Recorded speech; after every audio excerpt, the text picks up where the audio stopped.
Steve Harvey is the biggest fraud of the 21st century. He's guilty of constantly uttering multiple racist, men-shaming, and sexist remarks garnished as relationship advice to his audience, but this is only advice given to heathens. He finds his pride in being an overzealous religious fanatic, questioning whether if anyone dissimilar to him has any moral compass. His popular TV show, which mostly bases off relationship conflicts, amasses millions of views every ensnaring day and brings in multiple avenues to consolidate his influence on the dating market. Despite having multiple divorces and being married to an ex-drug lord's wife, Steve Harvey still fancies himself as a relationship guru, advising multiple women to manipulate and take advantage of men for their own personal gain. So let this video be a warning to every one of you. Take what you can and desist from this brainwashing this very moment. Otherwise, you risk turning your family into a subject of comedic rhetoric. So pay attention and let's get a deeper understanding of how Steve Harvey became the very enemy of the very solution in which he stands for. Steve Harvey is an American comedian who grew up in Cleveland. He attended Cate University, but later dropped out, which he admittedly regrets. Lacking direction in life, Harvey dabbled into everything. He was a boxer, an auto worker, an insurance salesman, a carpet cleaner, a mail carrier, and worst of all, a husband. He was married to Marsha Harvey during this period and gave birth to 3 kids with her. In 1985, Steve Harvey saw an opportunity to contest at a stand-up comedy. Knowing his humorous way of speaking, he decided to take it. The results proved him the winner, and he decided to steady his feet on this as a new career path. Using his comedic talents, he decided to dabble in a few TV shows and movies, which garnered him some audience. In 1994, his current wife Marsha applied for a divorce, as Steve was accused of cheating multiple times and deserting during her 3rd childbirth. 2 years later, in 1996, Steve decided to marry Mary Shackelford, a makeup artist and the woman with whom he was supposedly cheating with. And in 2000, Steve decided to branch off to start his radio program, The Steve Harvey Morning Show.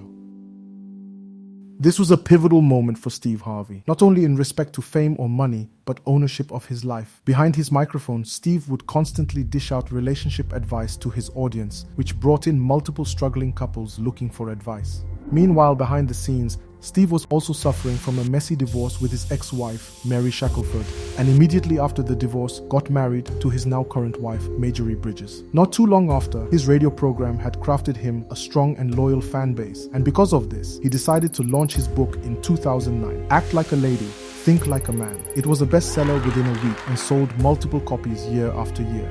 The book talks about how women can and should manipulate men for their own selfish gains. He talks about how a woman should get 4 different guys to truly satisfy her needs: an old man, an ugly guy, a mandingo, and a gay guy. The old guy fulfills her material needs without any expectancy for sex because he can't get it up no way. The ugly guy removes any annoying obstacle or unnecessary life issues with the only requirement that she graces him with her presence.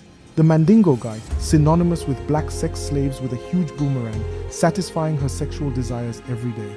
Then the gay guy to go shopping with and who doesn't want anything from you but gossip and details about what the old man bought you, which errands you sent the ugly guy to take care of, and exactly how Mandingo had you doing monkey flips for a week. On his TV show, he has even made very manipulative and ugly remarks about ugly men. His manipulative tactic can be seen in one of his children, Lori Harvey, who frequently dates high achievers and dumps them the very moment she feels a slight discomfort.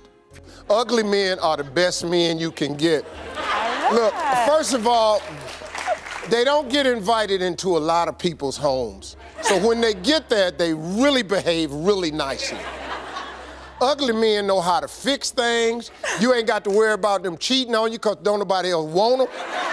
It's a wonderful experience. Get yourself an ugly man and fulfill. He'll work hard for you. He good for security, scare people off.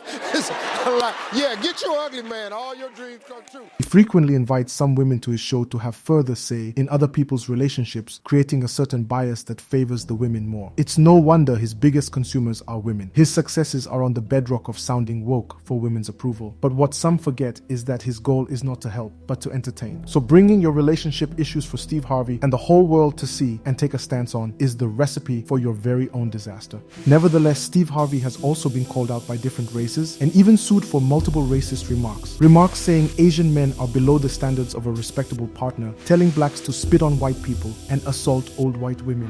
But once these remarks are made, he proceeds to cover them with a spiral of laughter and an empty apology on Twitter. He's also fond of talking about God, faith, and Christianity, attributing his success to his unwavering belief in God. And this makes sense because it targets his extreme core audience, which are black women. But he also criticizes and shames people who do not believe in God, calling them idiots without a moral compass, thereby creating this dynamic where if you're with him, you're superior, but if you're against him, you're an idiot without a moral compass. Speaking of God, you say in the book that you wouldn't go out with a woman. I guess a woman should not go out with a man who doesn't believe in God. No, I mean, why would you? Well, do you believe that only people who are religious are ethical and moral? No, I just believe if you don't believe in God, then where's your moral barometer?